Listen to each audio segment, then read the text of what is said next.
ஜல்லிக்கட்டு வரலாற்றுல குதிரை சாட்டி அவுத்த முதல் கால தளபதி இப்போ நம்ம எல்லாரையும் விட்டு போயிட்டாரு. இந்த இழப்பு யாராலையும் தாங்க முடியாத மிகப்பெரிய இழப்பு.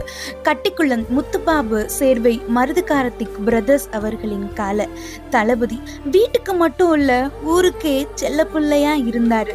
பேர்ல மட்டும் தளபதி இல்ல, பாசத்திலையும் வீரத்திலையும் தளபதியா இருந்தாரு. பார்த்து பார்த்து வளர்த்த கால இன்னைக்கு கண்ணை திறந்து இனி நம்மள பார்க்கவே மாட்டாருன்னு நினைக்கும் போது மனசு வலிக்குது. ஜல்லிக்கட்டு வரலாற்றிலேயே இந்த காளையை பிடிச்சிங்கன்னா குதிரை பரிசு அப்படின்னு குதிரையை சாட்டி அவுத்த முதல் கால தளபதி கால கட்டிக்குளம் ஊரை சார்ந்த கால அன்னைக்கு ஜெயிக்கவும் செஞ்சாரு. கிட்டத்தட்ட ஒரு 15க்கும் மேற்பட்ட வாடியில நல்லபடியா போக்குல விளையாடக்கூடிய கால இன்னைக்கு உடல்நிலை குறைவு இல்லாம நம்ம எல்லாரையும் விட்டு போயிட்டாரு. அப்படி இன்னும் அவருக்கு இன்னும் வயசாயிரல. உடல்நிலை காரணமா